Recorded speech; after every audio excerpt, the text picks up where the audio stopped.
Hello, I'm Tyler, and in this video we'll take a quick look at the styles matchup between TJ Dillashaw versus Dominick Cruz taking place this Sunday, January 17th, 2016. Let me say right now this breakdown will be brief, since I think there's just a lot we don't know about Cruz.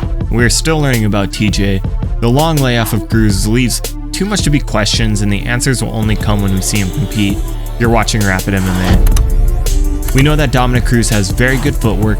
He has taken a lot of techniques from boxers, such as using his body to feint, ducking, the ollie, shuffle, and so on. Basically, it's a lot of evasive maneuvering and solid counterattacks, sometimes single shots, sometimes combinations. This might be a good one to choose on TJ's behalf for DraftKings, since his striking output is very high, and I'd favor him to land quite a few strikes regardless of how evasive Cruz is. It's a 5-round fight, and he's very good at pressuring his opponents and keeping them on the outside.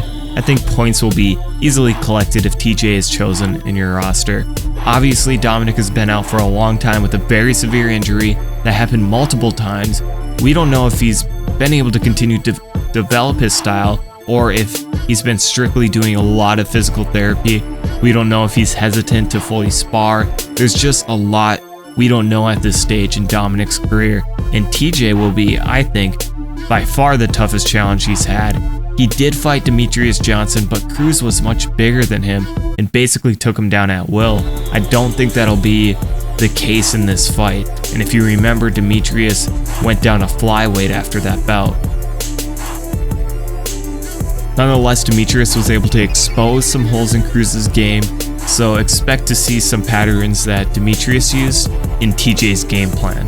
What I think TJ will need to do in this fight is use angles and move laterally to pressure Cruz behind the black line and attack. Don't give Cruz any room to breathe. I'd imagine he'd be able to clinch or even take down Cruz as well. I'm really curious to see if TJ tries to grapple. Since Cruz has been submitted in the past and TJ has very good wrestling, I could see a scenario where the game plan is similar to Demetrius Johnson's. I've also noticed that Cruz gets hit with the right hand, mostly the overhand, quite often in the past.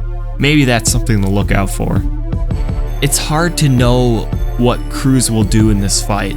It'll be a lot of what he's done in the past. That's his main style.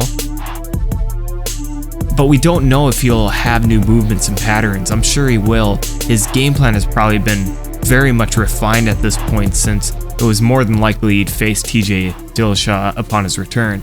We can't take too much away from his fight against Mizugaki for a number of reasons. It was short, Mizugaki's style isn't anything like Dillashaw's, and it's been too long since that fight.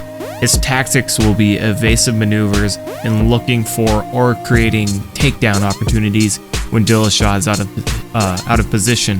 That's basically Cruz's style in his unique fashion, so I really don't think we'll see too much that's new, but it's going to be very interesting. We don't know how Cruz has evolved. Stylistically, it is a close fight, a lot of variables, and too many when it comes to Dominick Cruz. I'm really curious to see the game plans, because I think a lot of us are expecting an awesome technical exchange on the feet, and I'm sure we'll get glimpses of that. But I have a feeling someone will challenge the grappling of one another, and I would lean more towards TJ looking to go that route. There is a lot to break down between both fighters as far as techniques, and if I took the time to break down every little detail, we'd still be left with more questions than any sort of definitive conclusion or look into the future.